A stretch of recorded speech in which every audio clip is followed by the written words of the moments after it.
Mirëmëngjesit të gjithë dhe mirë se erdhët në këtë konferencë shtypi në vijim të konferencës së sotme ndërqeveritare me Shqipërinë. Unë jam Ana Traso e jam zëdhënësja e presidencës hungareze. Është një moment i veçantë sot për presidencën hungareze që po përshpejton, duke qenë se përshpejtimi i integrimit Ballkanit Perëndimor në BE është një prej përparësive të saj. Është kënaqësi e madhe që t'ju uroj mirëseardhjen sot zotit Edi Rama, kryeministrit të Shqipërisë, zotit Peter Siarto, ministrit të jashtëm dhe të tregtisë së Hungarisë dhe zotit Oliver Barhelji, që është komisioneri aktual i fqinjësisë së zgjerimit. Do t'i jap fjalën së pari ministrit Siarto, ndjekur nga kryeministri dhe komisioneri, dhe pastaj do të marrim pyetjet tuaja. Kështu që pa vonesë, ministër Siarto, fjala është për ju. Faleminderit Ana, mirëmëngjesi të gjithëve ju. Köszöntöm azokat, akik otthon néznek minket Magyarországon. The moments we have experienced in the last hour kemi përjetuar gjatë kësaj një ore e gjysmë të fundit kanë qenë historike, sigurisht, duke pasur parasysh faktin se kemi çelur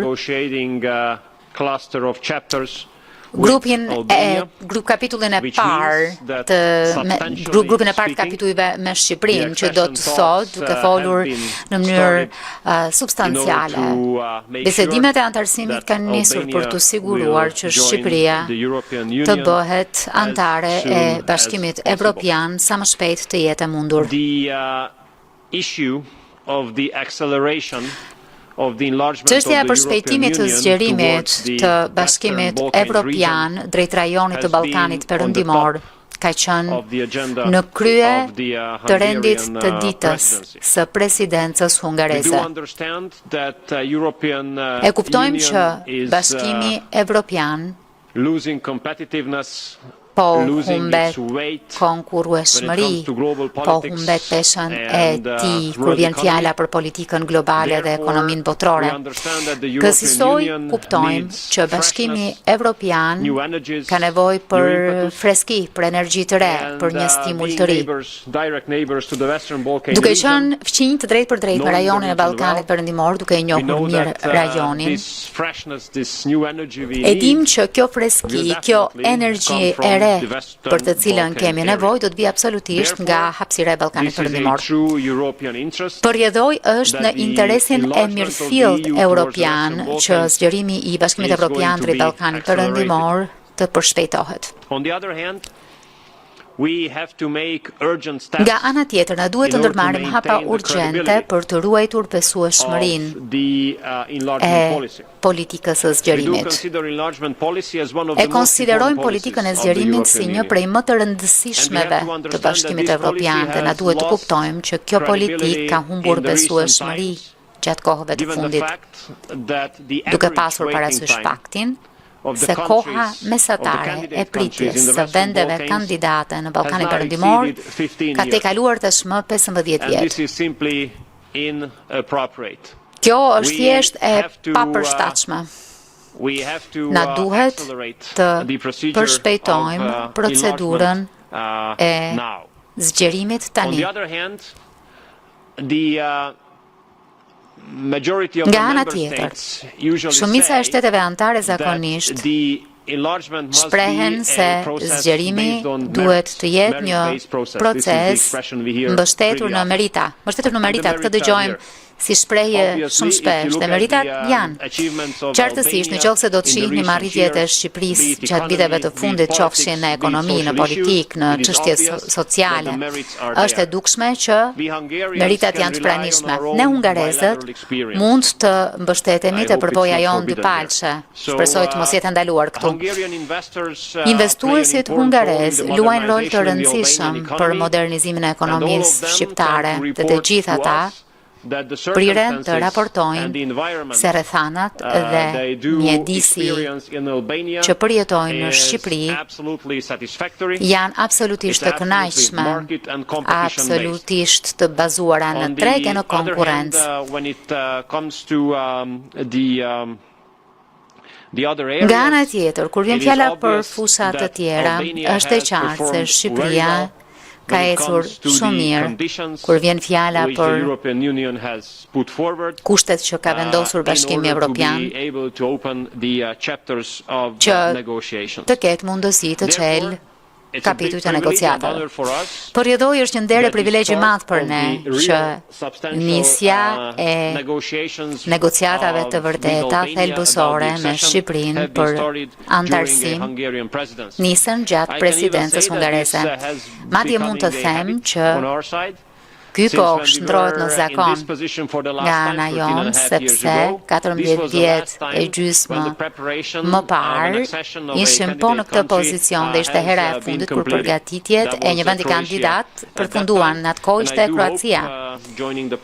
Dhe shpresoj që duke i dhënë fjalën kryeministrit për komentet përmbyllëse, shpresoj që të mos presim deri në presidencën tjetër hungareze për të patur një antarësim tjetër. Duke folur në mënyrë më burokratike, sot folëm për grup kapitujt e ashtu quajtur themelorët. Janë 6 grup kapituj të cilët duhet të negociohen tej. E dim sepse nuk ka kaluar shumë kohë që kur jemi bërë antar të Bashkimit Evropian, e dim që procesi i bisedimeve, procesi përgatitor është vërtet i vështirë, kompleks, i fortë dhe e dim që përvoja ka rëndësi këtu. Kështu që kur kryeministri na nderoi me vizitën e tij të premten e kaluar në Budapest, ram dakord që Akademia Diplomatike e Ministrisë Punëve të Jashtme në Hungari do të ofrojë trajnim për 50 pjesëtar të administratës publike shqiptare në mënyrë që ata të mund të kontribuojnë në procedurat e antarësimit dhe përgatitjet në përgjithësi. Sfundin radhë, por jo nga rëndësia, më duhet të them që ne jemi të vendosur drejt për drejt si fqinj të Ballkanit Perëndimor dhe zhvillojmë një politikë mjaft përgjegjshme të fqinjësisë, sepse dim se si ndihesh në fqinjësi kur ka paqe, qetësi, zhvillim dhe stabilitet në zonën e Ballkanit Perëndimor dhe kur përjeton mungesën e gjithë kësaj. Dhe ne e dim që procesi i integrimit mund të ndihmojë për ta bërë Ballkanin Perëndimor më të zhvilluar me më stabilitet e më të sigurt. Por rjedhoi Hungaria është e përkushtuar të shoqërojë Shqipërinë në rrugtimin e saj drejt Bashkimit Evropian. Ne do të bëjmë më të mirën në këtë drejtim. Do doja të falenderoja kryeministrin që nuk humbi durimin gjatë muajve viteve të fundit për të vazhduar dedikimin e përkushtimin e tij dhe mund t'ju premtoj që do të përgjigjem reciprokisht këtij dedikimi dhe këtij durimi. Nga ana tjetër dua të njoh meritat e komisionerit për zgjerimin, jo për shkak të shtetësisë së tij, por për atë çfarë ka bërë gjatë 5 viteve të fundit. Mendoj që për punën e tij flet më shumë letra e nënshkruar nga 4 udhëheqës Ballkanit Perëndimor për fshi kryeministrit, dërguar presidentes së komisionit ku theksoheshin arritjet që ishin përftuar gjatë mandatit të komisionerit. Të dy, faleminderit kryeministër, faleminderit komisioner që më nderuat për të qenë pjesë e këtij momenti historik. Faleminderit. Faleminderit shumë, ministër, kryeministër, fjala është për ju. Mirëmëngjesi edhe një herë të gjithëve. Jam vërtet i lumtur që gjendem këtu së bashku me ministrin Siarto në cilësinë e tij si kryesues i mbledhjes së dytë të konferencës ndërqeveritare në Shqipërinë dhe komisionerin Barhelji në vijim të një seance emocionale, do të thoja dhe të suksesshme të konferencës që e sjell Shqipërinë më pranë Bashkimit Evropian. Mund të mos duket e këshillueshme së fundmi të shihesh me Hungarinë, po ja ku jam, jo vetëm me një, por me 2 hungarez. Dhe mund t'ju them që ndihesh mjaft mirë dhe mjaft e sigurt. Kështu që presidencës hungareze që ka luajtur një rol mjaft të rëndësishëm në këtë proces, duke nxitur përpara, gjithashtu dhe faleminderit komisionerit Barhelji dhe ekipit të tij që na kanë ndihmuar e mbështetur për gjatë gjithë rrugës për 5 vite të gjata, sfiduese dhe jo fort lehta për ta thënë butë. Dhe faleminderit gjithëve anëtare, fal tyre. Qëndroj këtu përpara këtij hapi mjaft domethënës drejt anëtarësimit të Shqipërisë në BE. Dhe është me të drejtë një ditë e rëndësishme, me domethënie historike për Shqipërinë dhe shqiptarët, por në këndvështrimin tim edhe për Bashkimin Evropian. Nuk na duhet, së paku shpresoj jo, një kujtesë e rëndësisë për të qëndruar e për të punuar së bashku të lidhur nga parimet dhe vlerat që përkufizojnë Bashkimin Evropian. Kjo është veçanërisht e vërtet në këto kohra sfiduese, kur një mori krizash na janë qasur me nevojën për të bërë më pranë e për qëndruar të gjithë së bashku dhe nevojën e mirëfillt për të përballur me veten dhe për të kuptuar mënyrën për të ecur përpara. Për fat të keq dhe këtë nuk e shmang dot pa e thënë.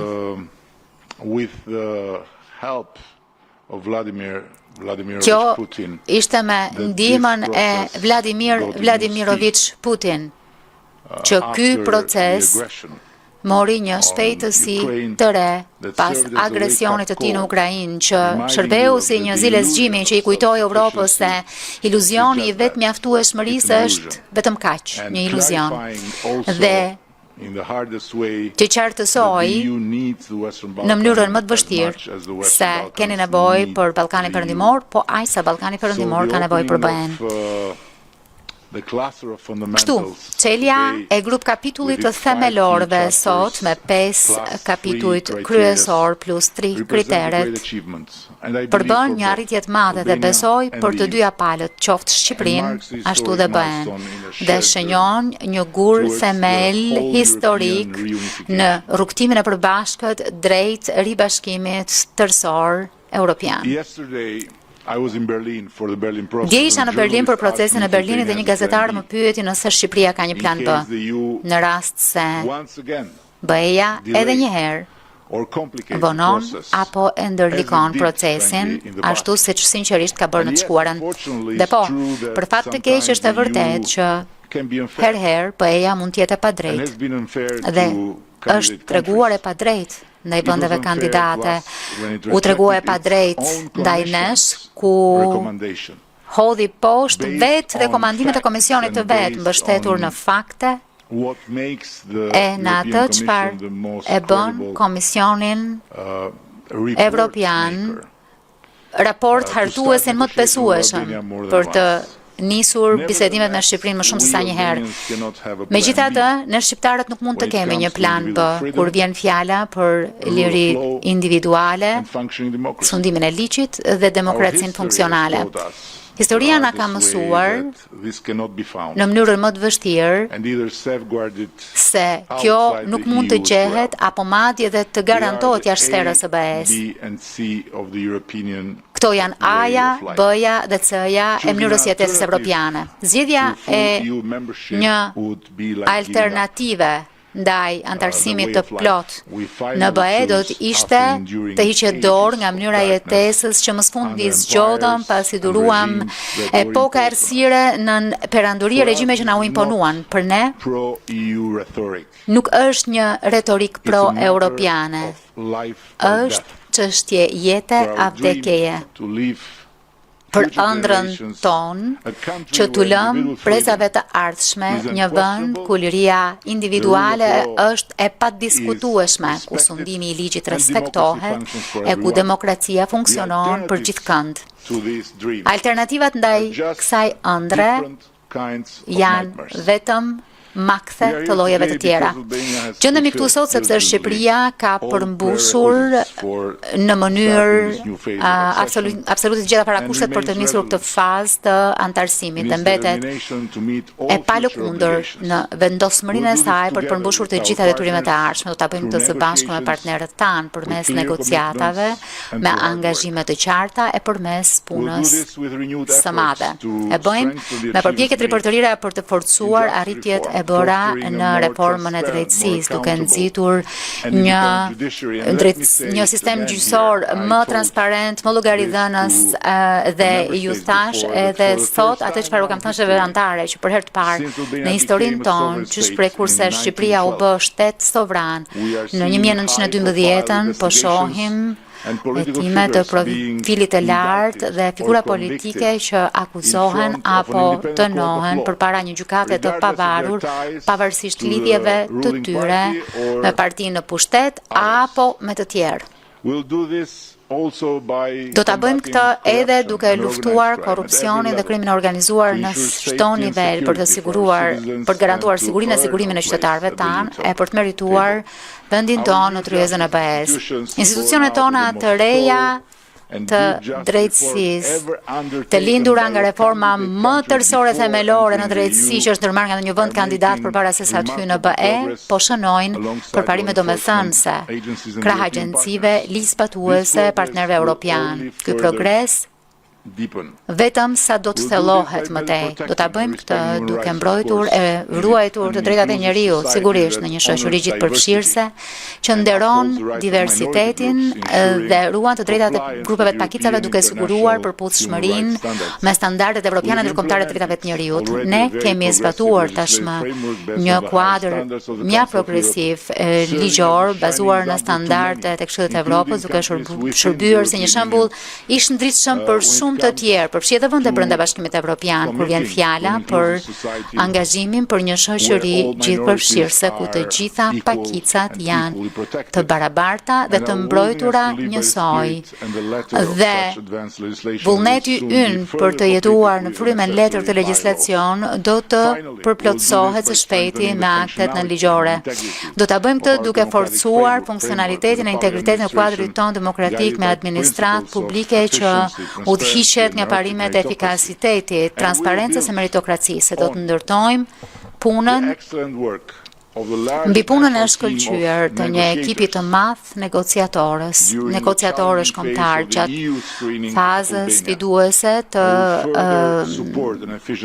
kontrollit legjislacionit me BE-n dhe do ta forcojmë të administratë publike në shërbim të qytetarëve tanë dhe të ardhmes sonë në Bashkimin Evropian dhe ky është momenti për të falendëruar shumë kryeministrin Orban dhe qeverinë e tij që na kanë treguar qysh prej ditës së parë e kanë theksuar kur unë vajta në Budapest vullnetin për të ndihmuar për ciljen e dijeve që Hungaria ka përftuar gjatë procesit të vet të afrimit dhe më pas të antarësimit në Bashkimin Evropian. Kësaj jam shumë mirënjohës miku im i dashur Peter edhe për këtë angazhim të fundit të Akademisë huaj të shkëlqyer të Ministrisë së Jashtme për t'u vënë në shërbim të rritjes të aftësive e nivelit të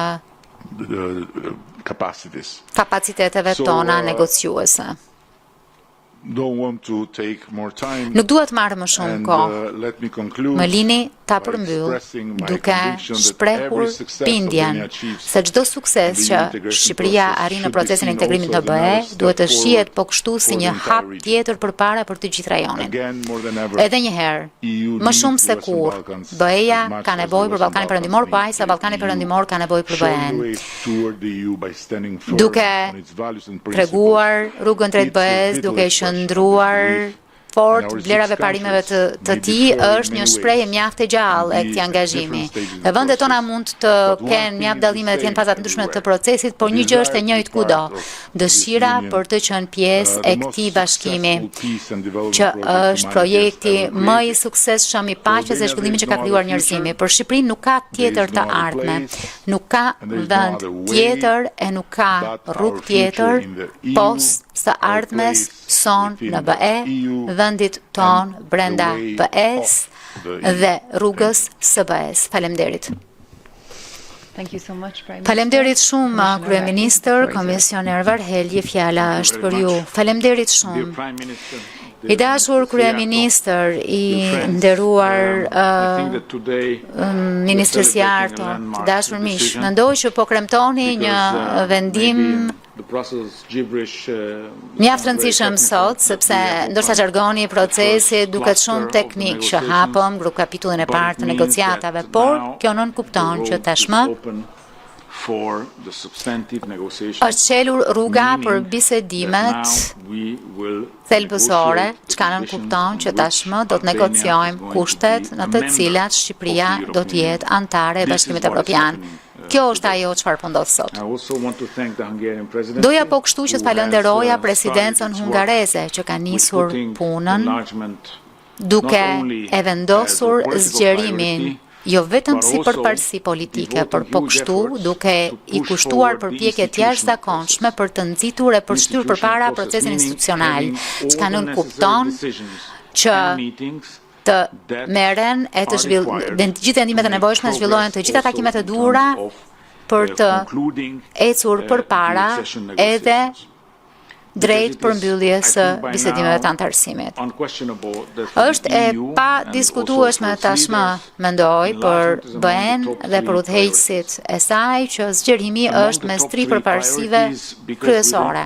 Është mes këtyre tri përparësive sepse pas zgjerimin, Europa nuk mund të bëhet më e fortë. Na duhet zgjerimi që Bashkimi Evropian të bëhet më i fortë. Krahasuar me pikën nga e nisëm në 2019 kemi bërë një rrugë të gjatë përpara. Më kujtohet shumë mirë dita e parë në detyrë kur mu desh të telefonoja kryeministrin Rama në mëngjes herët sepse ishim përballur me një tërmet shkatërrues. Tërmet me shkallë Richter 6.4. Ndërhym menjëherë në përpjekje për të ndihmuar dhe mendoj që kjo formësoi edhe pjesën tjetër të mandatit. E jo vetëm i dha formë mandatit, por solli po kështu edhe një qasje të re. Sepse ajo çfarë trashëgova nga Komisioni Juncker dhe kryeministri e përmendi tashmë, ishte më shumë një skenë si një makinë për plasur se sa një portofol. Kishim tri përpjekje të dështuara për të arritur marrëveshje për nisjen e bisedimeve për antarësim me Shqipërinë dhe Maqedoninë e Veriut. Kjo ishte pika nga më duhej ta filloja. Dhe në thelb u desh që politika e zgjerimit të ngrihej më së pari në këmbë dhe pastaj të merreshim me integrimin e mirëfillt, që do të thotë të dinim se si do të arrinim ekonomi të ngjashme, shoqëri të ngjashme në Ballkanin Perëndimor edhe përpara se sa të ndodhë antarësimi, dhe kjo u bë përmes planit ekonomik të investimeve. E para ishte të hartonim një metodologji të re dhe pastaj i treti është edhe plani i rritjes, që tashmë po e përshpejton zgjerimin dhe për të bërë të mundur që në fund të mandatit të komisionit të ardhshëm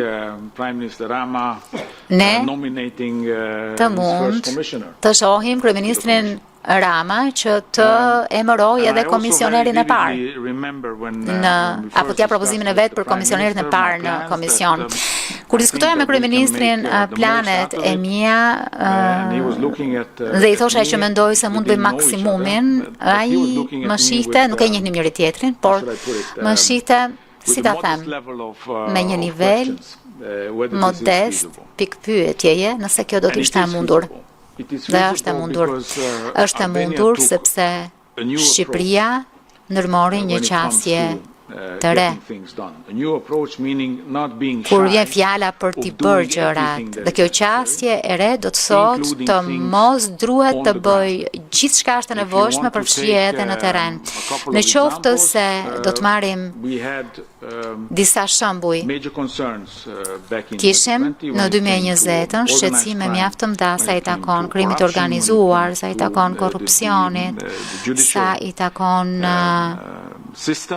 sistemit gjyqësor. Dhe Ne vërtet u futëm shumë thellë me kryeministrin dhe ai është angazhuar e ka realizuar to duke ndërmarrë veprime së bashku me shtetet anëtare duke ndërtuar besimin copës pas cope, tull pas tulle dhe mendoj që ishte një element thelbësor në suksesin që vendi ka akumuluar tashmë.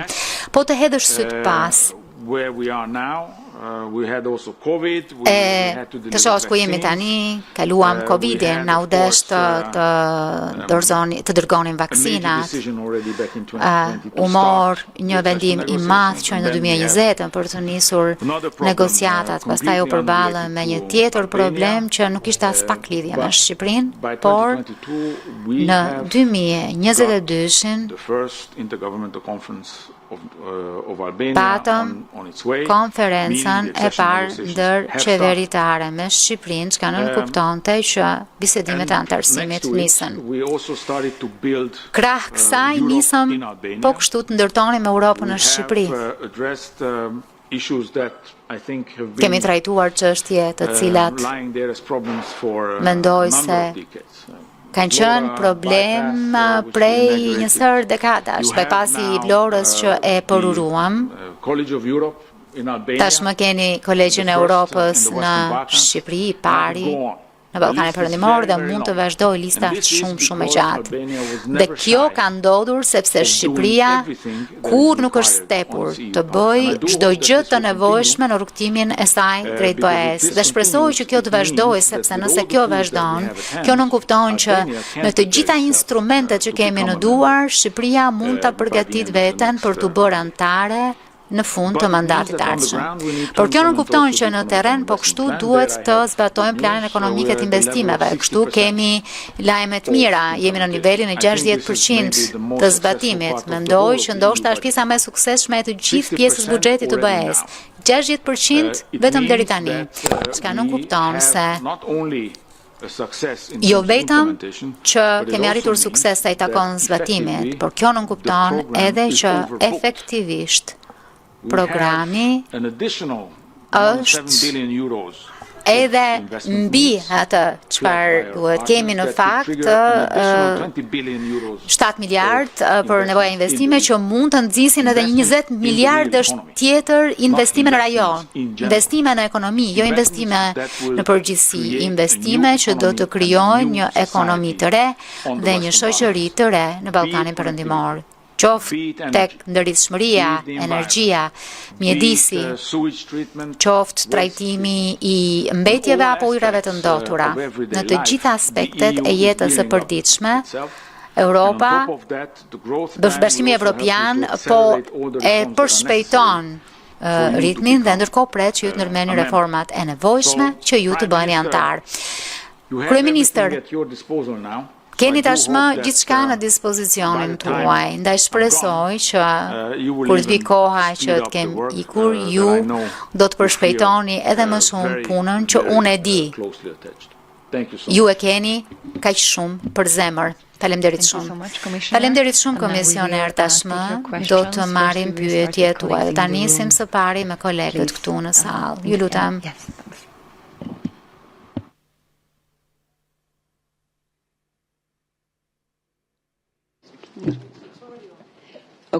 Mirë, faleminderit shumë për durimin gjithashtu.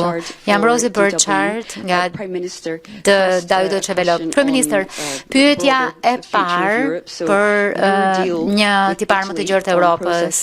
Ju keni një marrëveshje jo me Italinë për përpunimin e imigrantëve, duke se ka frymëzuar vende të tjera të BE-s. E di që udhëheqësit e BE-s kanë prirjen të diskutojnë për të tilla marrëveshje më të ngjashme kur të takojnë javën tjetër. A ju u është afruar në një vend tjetër te ju për një gjë të tillë dhe çfarë do t'u thoni atyre skeptikëve që thonë që ju po bëni punën e pisët të BE-s?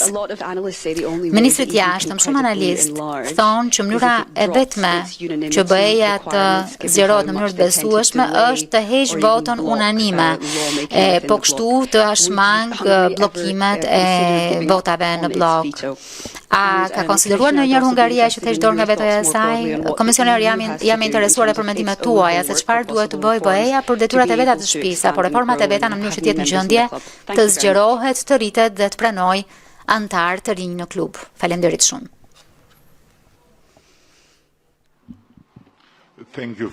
Faleminderit për pyetjen.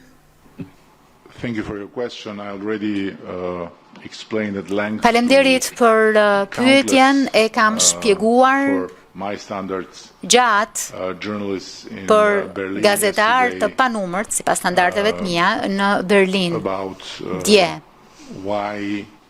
Për arsyen pse Shqipëria e ka bërë këtë marrëveshje dhe se si e shohim ne këtë dukuri. Edhe një herë, pikë së pari, po, na është kërkuar nga të tjerë dhe kemi thënë jo.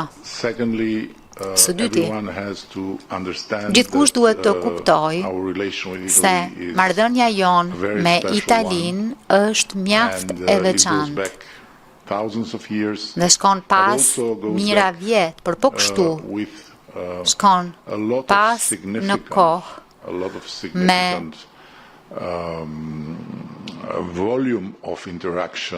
një volum, shumë volume, do me thënë se ndërveprimi gjatë më shumë se 30 viteve të fundit, që shprej se dolëm nga gropa e ferrit e regjimit më mizor komunist në Evropë, kur u larguam me qindra mira nga brigjet tona dhe Italia hapi krahët për ne, apo kur Italia erdhi të na shpëtonte nga një katastrofë e mundshme financiare pas rënies së skemave piramidale. E duke ardhur te ditët e tërmetit që komisioneri Varhelyi i përmendi me të drejtë si fillesë e rindërtimit ton të kësaj marrëdhënieje, kur pjesëtarët e ndërhyrjes shpejt italiane ishin të parët që erdhën e që rrezikuan jetën e tyre për të shpëtuar jetët e atyre shqiptarëve në rronoja. Kështu që kjo është shumë e rëndësishme. Dhe në qoftë se kjo për Italinë ka qenë punë e pistë, atëherë na duhet të reciprokojmë. Së treti, mos harroni, ne nuk jemi vend i BE-s, ne jemi vend europian. Dhe kjo nuk është një certifikat që kemi marrë në Bruksel, apo që mund të na merret nga Brukseli. Kësaj gjeografia jon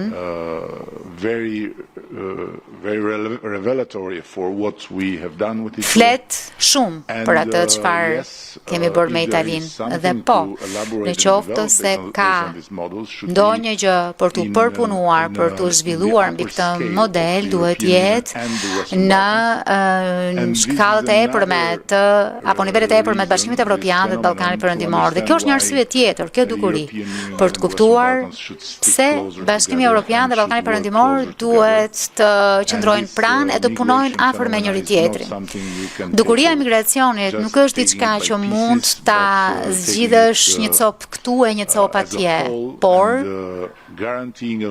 si e tërë e duke garantuar një qasje gjithësore të tërë Bashkimit Evropian ndaj këtij fenomeni. Sepse një gjë është të luftosh migracionin e paligjshëm dhe një gjë tjetër është të garantosh migracion të rregullt. Dhe Evropës i duhet t'i bëjë të dyja këto.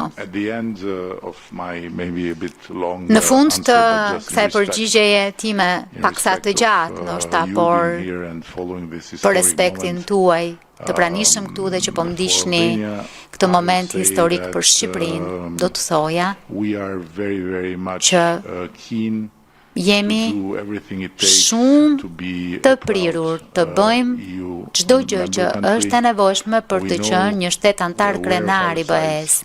Ne e dim, jemi të vetëdijshëm për madhësinë e peshën tonë, edhe pse jam nga më të gjatët mes kryeministrave, kjo nuk më shpërqendron nga fakti që përfaqësoj një nga vendet më të vogla.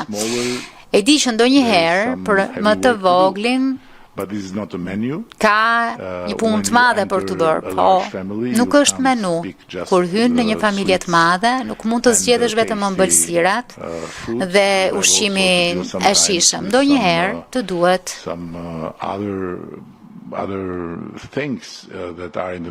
të marrësh edhe gjërat të tjera që janë në menu, e ndoshta që nuk janë kaq të shijshme, por duhet ta bësh. Duhet ta bësh. Kjo është mënyra si e shohim angazhimin ton ndaj kësaj familjeje, të qenit besnik deri në fund. Dhe në fakt, u kam thënë edhe shteteve anëtare.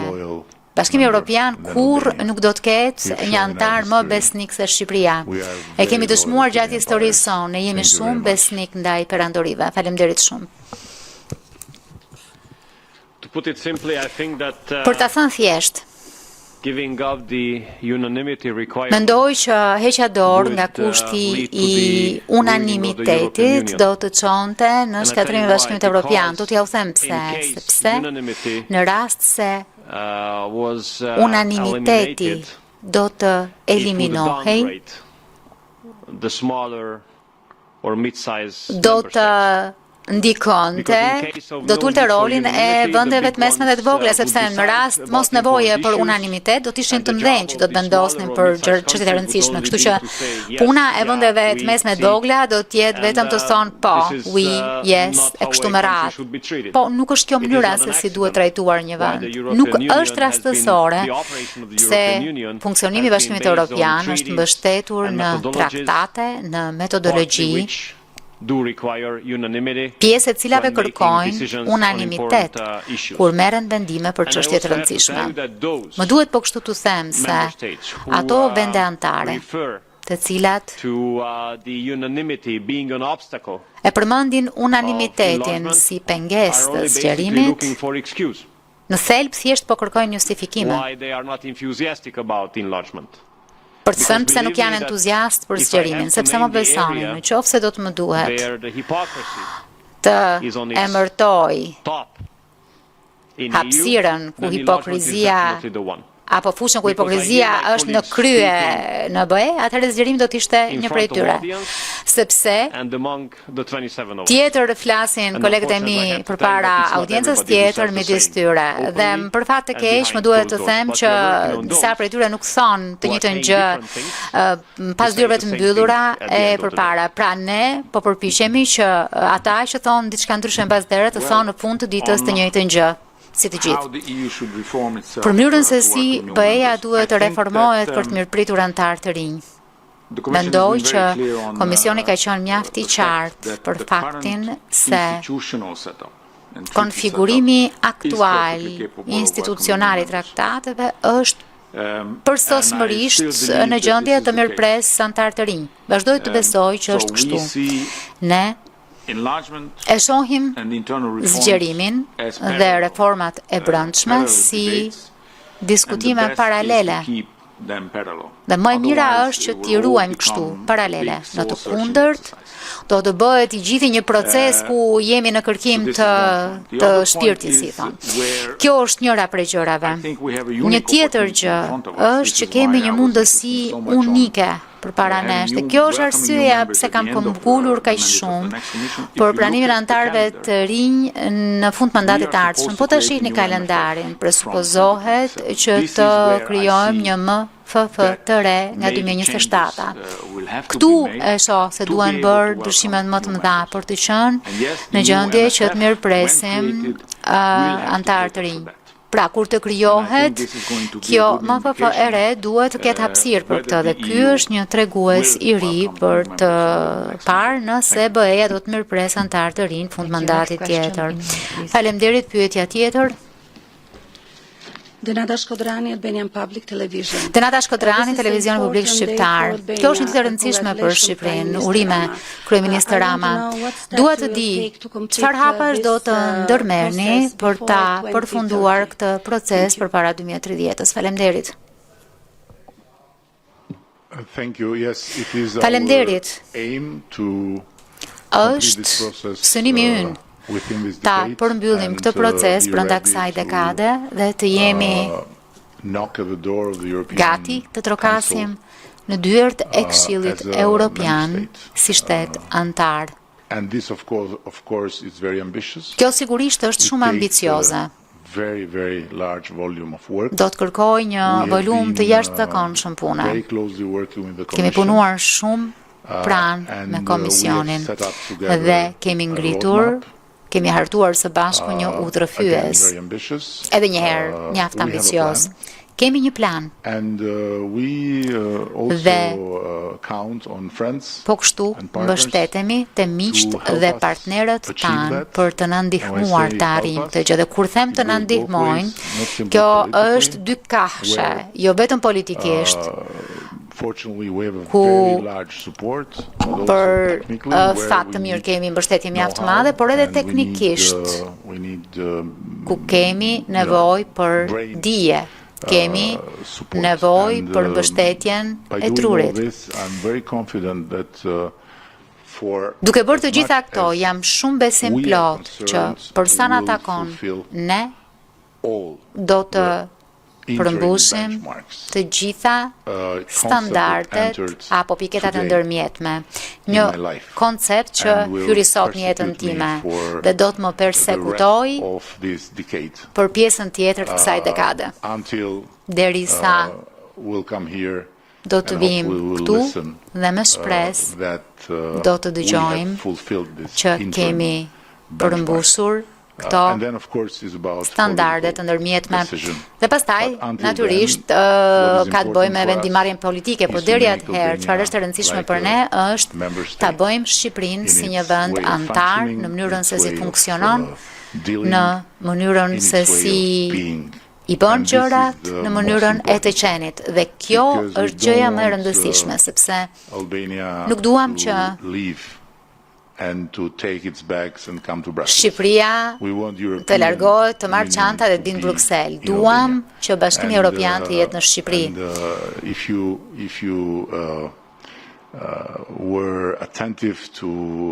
Nëse i keni kushtuar vëmendje asaj çfarë tha komisioneri Varhelyi, ai përmendi diçka që në fakt është motoja jonë.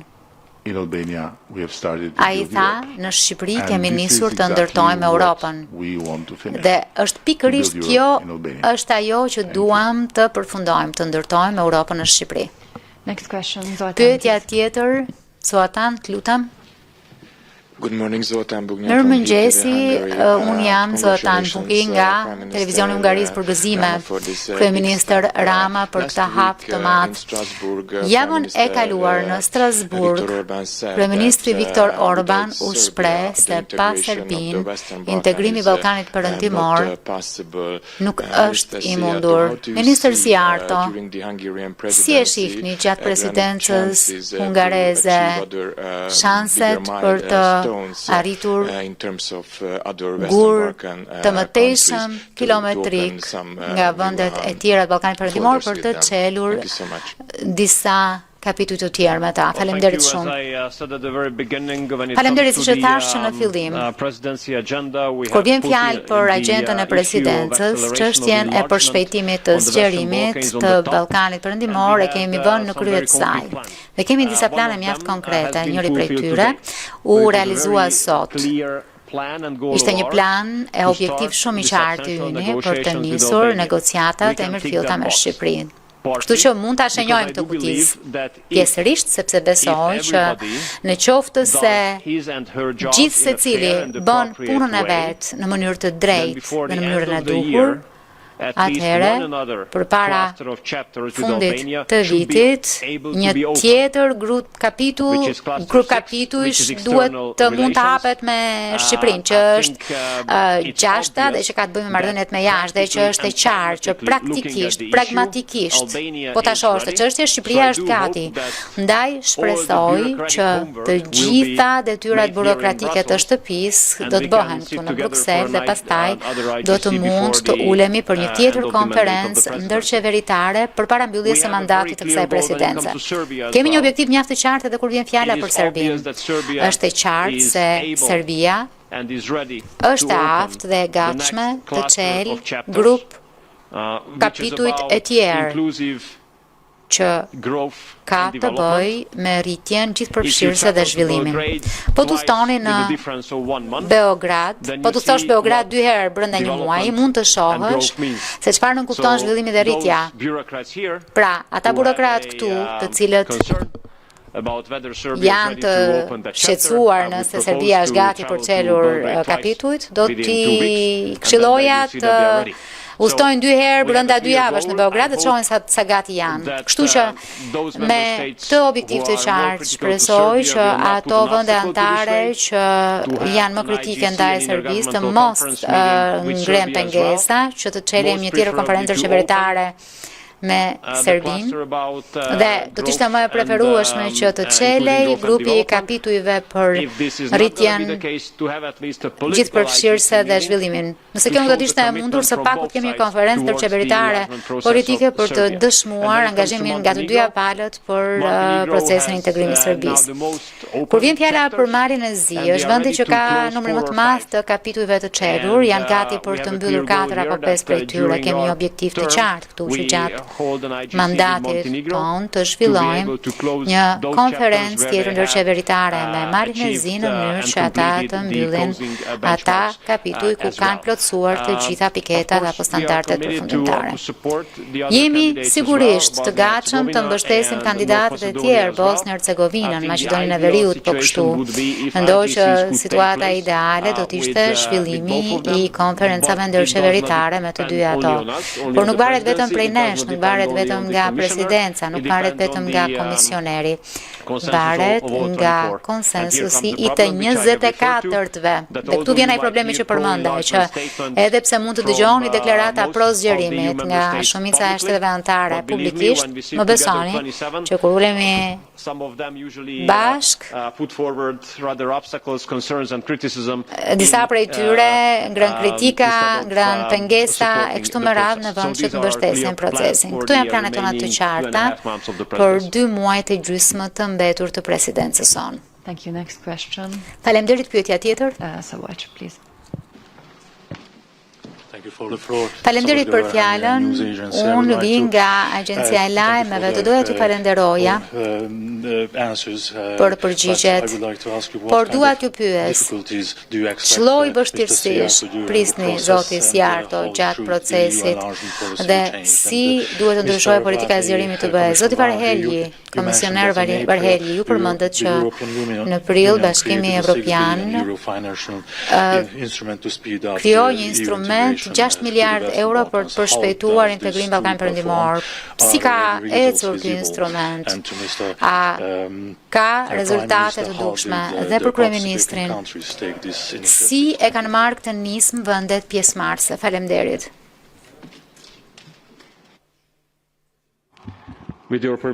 Me lejen tuaj atëherë, dhe natyrisht edhe me inkurajimin tuaj.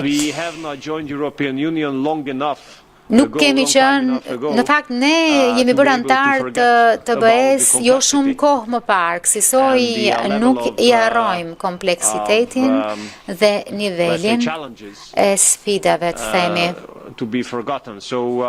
Nuk i harrojmë pra ato. Na kujtohen në mënyrë shumë të gjallë, kur vjen fjala për procesin që ishte shumë i gjatë, shumë i ndërlikuar e shumë kompleks dhe e dim që përvoja ka rëndësi këtu. Kësaj jemi të sigurt për faktin që ky do të jetë një proces kërkues për Shqipërinë. Në maksimumi që mund të bëjmë është të ndajmë përvojën tonë, ashtu siç kemi bërë në Moldavinë, siç kemi rënë dakord me Bosnjë-Hercegovinën dhe tashmë edhe me Shqipërinë për procesin e trajnimit nga akademia jonë për administratën publike. 50 prej tyre do të marrin pjesë në Shqipëri për të marrë njohuritë, ekspertizën dhe përvojën e nevojshme për mënyrën se si të ecet përpara me procedurat e anëtarësimit. Ne do të jemi këtu të pranishëm edhe për te i presidencës krah Shqipërisë për t'i ndihmuar për gjatë gjithë procesit.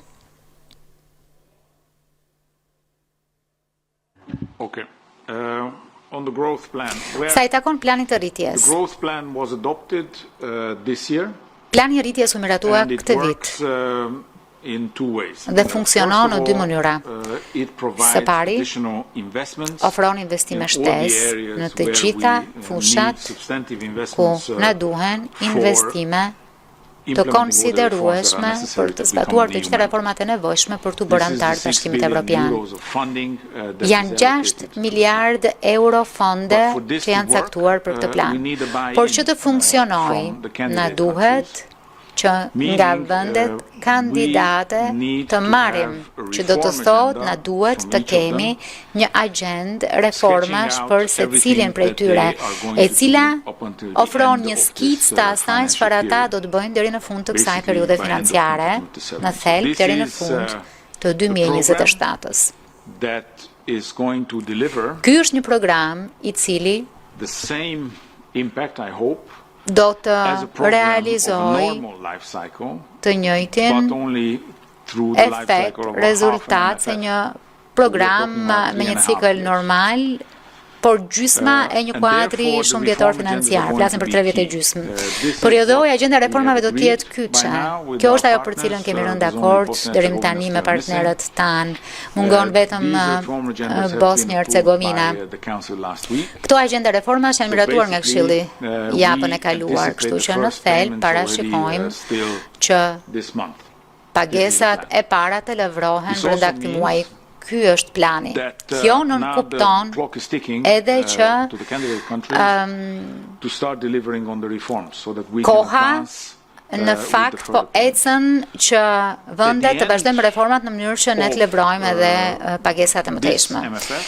Në fund të këtij kuadri shumë vjeçar financiar, ky plan që mobilizon një vlerë sa 1/3 e PBB-s së të gjithë rajonit, do të sigurojë apo ne do të kemi një intensitet ndihme që përkon me atë të kuadrit të kohezionit për shtetet anëtare, do thotë 90% të ndihmës që marrin ata për fillim do ta marrë edhe Ballkani Perëndimor. Kjo nuk kupton që pas kësaj nuk do të ketë asnjë justifikim post të qenit gati për të bërë antar Bashkimit Evropian. Jo vetëm jemi në drejtimin e duhur, por kemi bërë një hap të madh përpara dhe shpresoj që të vazhdojmë. Me planin e rritjes do të përshpejtojmë të gjitha ato reforma që janë të nevojshme për të bërë antar.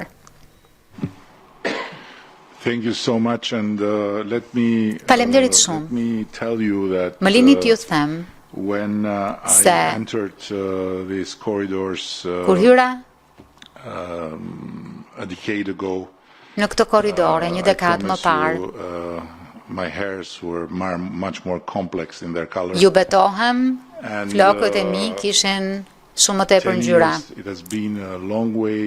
10 vjet kanë qenë një rrugë e gjatë dhe kur mendoj që gjatë këtyre 10 viteve Shqipëria ka dyfishuar PBB-n e saj, thuaj se ka trefishuar pagën e vet minimale, ka dyfishuar pagën mesatare në sektorin publik, ka ulur borxhin nën 60%,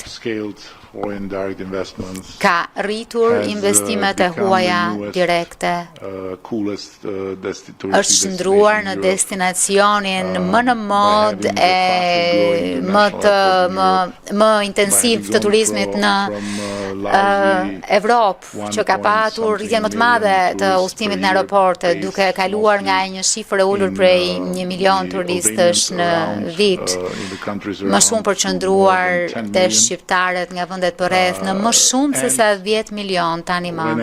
Dhe kur shoh që në procesin e integrimit kemi ndryshuar kaq shumë gjëra së bashku me komisionerin Varhelyi dhe komisionin von der Leyen, sepse hym në një dinamik të re dialogu e mirëkuptimi me njëri tjetrin, që nuk mund të jetë o gjithçka, o asgjë o gjithçka në fund, por duhet të jetë diçka midis kësaj, dhe siç e thash edhe Putini na ndihmoi. Jemi tashmë kemi shumë gjëra të reja, të cilat nuk ishin kështu për vendet e tjera kur u përpoqën të bëheshin anëtar të Bashkimit Evropian. Plani i rritjes është pjesë e kësaj. Nuk është vetëm instrument financiar, sepse gazetarët kudo edhe në Shqipëri shohin vetëm pjesën financiare, por ka të bëj edhe me integrimin në tregun e përbashkët evropian. Vetëm pagesat, vetëm për të qenë, vetëm të qenit pjesë në fund të këtij viti, duke nisur nga fillimi i vitit tjetër, që të jemi pjesë e hapësirës përbashkët pagesave për të gjithë qytetarët shqiptarë që jetojnë jashtë, nënkuptojnë 10 miliona euro kursyeera nga transfertat monetare. Dhe ky është vetëm një nga shumë gjërat që mund të merren parasysh apo llogariten. Dhe në fakt, mënyra se si e kemi pritur ne, me shumë inkurajim, sepse 5 vjet më parë këto gjëra dukeshin të pamundura, ndërsa sot janë realitet. Ashtu siç e përmendi komisioneri Varhelyi, 3 herë njëra pas tjetrës u poshtruam, ishim gati, komisioni tha që ishim gati, dhe pastaj dinamikat, siç e përmendi Peteri, brenda dyrëve, pas dyrëve të mbyllura, ishin të tilla që 3 herë ne u poshtruam, por ajo çfarë s'të vret të bën më të fortë, dhe e ka thënë një filozof gjerman. Kështu që ne kemi dalë më të fortë nga kjo dhe ja ku jemi sot këtu. E dim që rruga përpara është e gjatë, nuk kemi iluzione, dhe e dim që zakonet e vjetra nuk ikin kollaj, kështu që gjërat, rruga mund të shndrohet sërish në rrugë me pengesa, por për ne nuk ka rrugë tjetër, nuk ka vend tjetër, nuk ka të ardhme tjetër. Dhe diçka që të gjithë duhet ta kuptojnë. Kur shqiptarët bien në dashuri, nuk i ndal dot kush. Faleminderit, kemi edhe një pyetje tjetër në internet, shoh një dorë të ngritur, në qoftë se më dëgjoni, fjala është për ju. Po, më dëgjoni? Po, ju dëgjojmë, por nuk më shihni.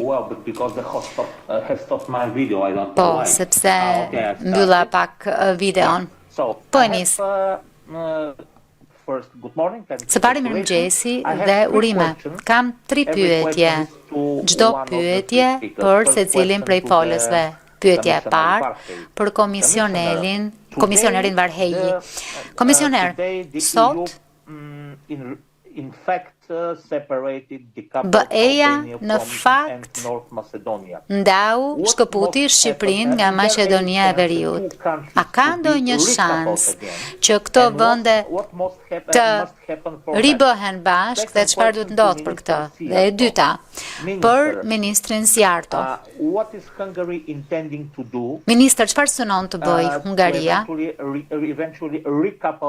për ta ribashkuar Shqipërinë me Maqedoninë e Veriut? Dhe pyetja e tretë për kryeministrin Rama. Shkëlqësia juaj.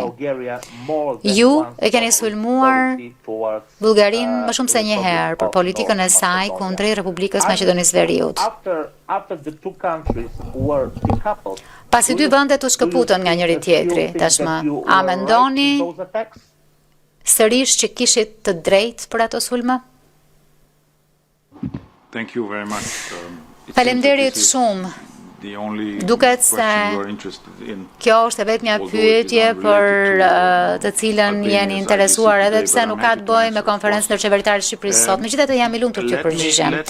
Më lini t'ju korrigjoj në përgjigje, sepse në qoftë se të dyja vendet ishin bashkë në një farë mënyre, por jo ligjërisht kur, politikisht ndoshta,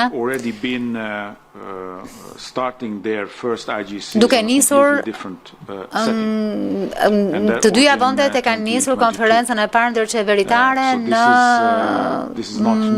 mënyra dhe në spera mjaft të ndryshme në 2022. Nuk është e re që Shqipëria po ecën rrugtimin e vet, sepse është proces i bazuar në meritë dhe kjo vlen edhe për Maqedoninë e Veriut. Bashkimi I vendeve kandidate me njëri tjetrin do të thoshte që ne të komprometojmë apo të lejojmë që të komprometohen parimet e meritës. Dhe ky është një nga gur themelet e kritereve të Kopenhagës. Duhet të theksoj se Shqipëria e ka merituar të nisë bisedimet thelbësore që shprej një kohë të gjatë, dhe unë besoj që edhe Maqedonia e Veriut do të meritonte po kështu të niste bisedimet e mirëfillta thelbësore. Ne e dim se cilat janë pengesat dhe ajo çfarë mund t'ju premtoj si presidencë hungareze dhe si një vend pro zgjerimit është se do të vazhdojmë të mbështesim të dyja vendet që ato të mund ta kalojnë procesin e antarësimit sa më shpejt të jetë e mundur. My friend, you are aware of the neighborhood and you may know that Albania has been me këtë rajon fqinjësie dhe e dini që Shqipëria është bërë bashkë me të tjerë me detyrim shumë herë. With the Ottomans. Na bën bashk me Osmanët, pastaj me Italianët, na bën pastaj me Jugoslavët, pastaj na detyruan të bëshim qift me Stalinin në ish bashkimin sovjetik, pastaj me Macedonin në Kim, pra në të gjitha këto qiftime, kuptuam se nuk duam që të bëshim qift me detyrim, por donim të gjenim lumturin ton në të vetmin qift që është Shqipëria dhe Bashkimi Evropian. Dhe pastaj çfarë ndodhi? Të rruguçej dhe krejt befa se gjetëm veten ton bashkuar me Maqedoninë. Më lini të them që nuk ishte kaq keq sepse mundëm të ndanim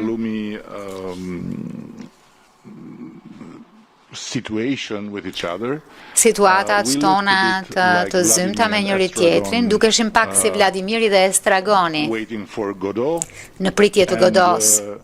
Dhe aso kohë, Brukseli dukej fiks një imitim I Samuel Becketit, por nuk mendoj se kjo ishte diçka që ju apo ne duhet ta shihnim apo duhet ta shohim si një histori të pafundme.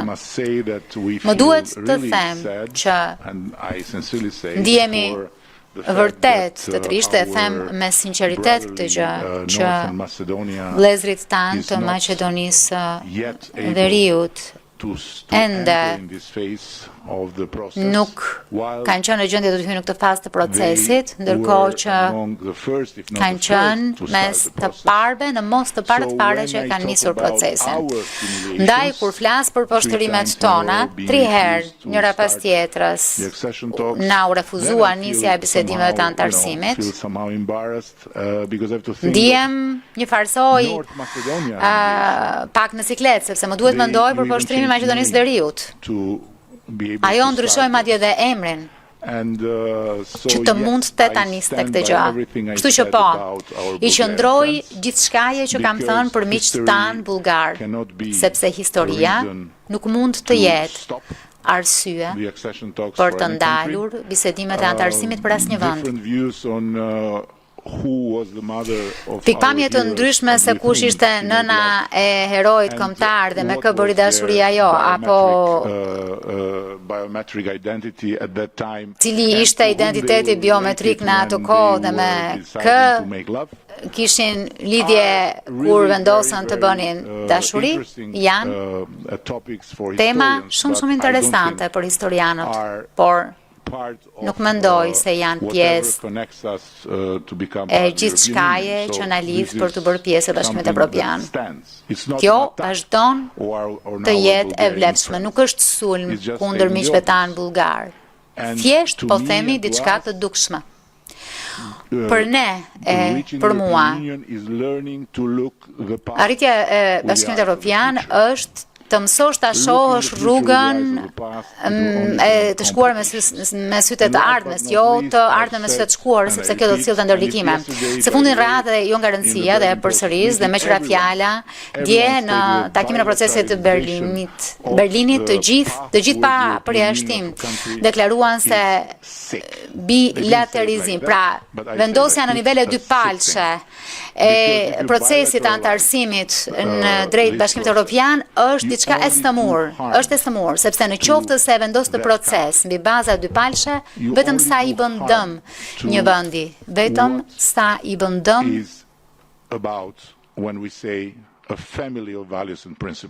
asaj për cilën themi që është një familje vlerash e parimesh. Procesi i integrimit për ne, si Shqipëri e për ne në rajon, është diçka që është paksa ndryshe nga ajo çfarë ishte për hungarezët. Komunizmi për hungarezët ishte një aksident mizor në rrugën e një kombi që kishte një shtet, që kishte institucione, një botë akademike dhe të gjitha gjërat, jo demokraci, por të gjitha gjërat e tjera për qindra vjet. Për ne ndërkohë është ndryshe. Ne në historinë tonë nuk kemi traditën e institucioneve, nuk kemi në historinë tonë traditën e një shteti që funksionon pavarësisht nga sistemi. Dhe kishim vetëm 50 vjet shtet komunist, krejt i pa dobishëm për integrim në Europë dhe disa vite përpjekjesh për bërjen e një shteti përpara kësaj. Kështu që të na ndalosh të ecim përpara me bisedimet, duke vënë përpara, duke sjell pretendime dypalçe, apo duke na vënë në shërbim të zgjedhjeve në vendet anëtare të Bashkimit Evropian, është të na ndalësh oksigjenin, të na ndalësh dijet që vijnë nga kjo ndërtesë, nga ky kompleks institucionesh, që do të thotë dije se si ndërtojmë institucionet, se si të bëjmë reformat, se si të sigurohemi që vlerat, parimet, standardet të mishërohen në mënyrën se si funksionon shteti. Këtë nuk e mëson dot nga librat. Këtë nuk e gjen dot askund. Afganistani dështoi, Iraku dështoi. Të gjithë të tjerët jashtë këtij kontinenti që kanë kërkuar gjën demokraci e të lulëzojnë të ecin, janë të destinuar të dështojnë vetëm për një arsye të thjeshtë, nuk kanë bekimin të jenë në këtë kontinent dhe të kenë Bashkimin Evropian si burim dije, njohurish, si burim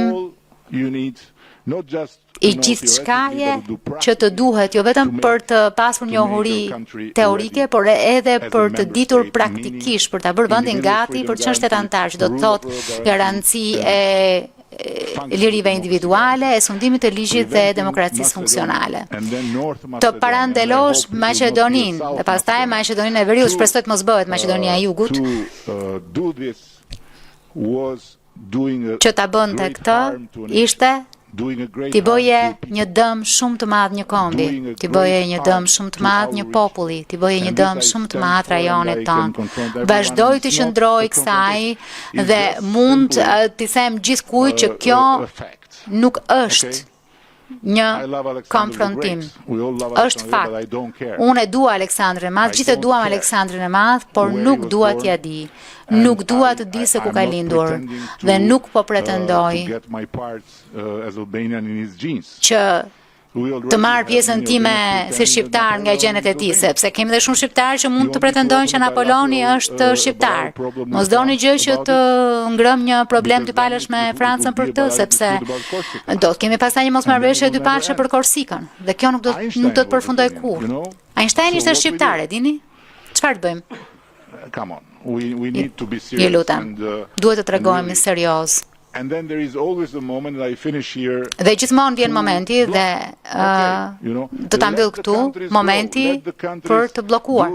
Lërini vendet të rriten, lërini vendet të bëjnë punën e tyre, lërini vendet të mësojnë se si të ndërtojnë institucione, lërini vendet të zbatojmë gjithçka është e nevojshme për të patur ligjin e individit, sundimin e ligjit dhe demokracinë. Dhe pastaj kur vjen fjala për të bërë antar, ti thua jo se s'më pëlqen emri yt, por së paktën i keni dhënë çdo gjë që të funksionojnë si një shtet antar i BE-s. Dhe pastaj thoni, nuk më pëlqen emri. Në rregull, shumë e drejtë, por jo kur vendet kanë nevojë për njohuritë, jo kur vendet kanë nevojë për ndihmën, jo kur vendet kanë nevojë për mbështetjen, sepse pastaj do të keni një vend ku 20 vjet më parë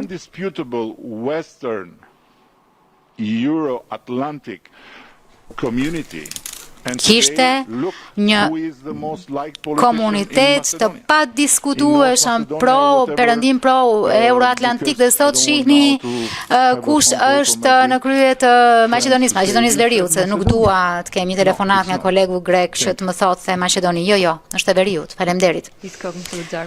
Kjo e përmbyll konferencën tonë të shtypit. Faleminderit shumë që ishit këtu, kryeministër, ministër, komisioner. Faleminderit shumë, shihemi së shpejti.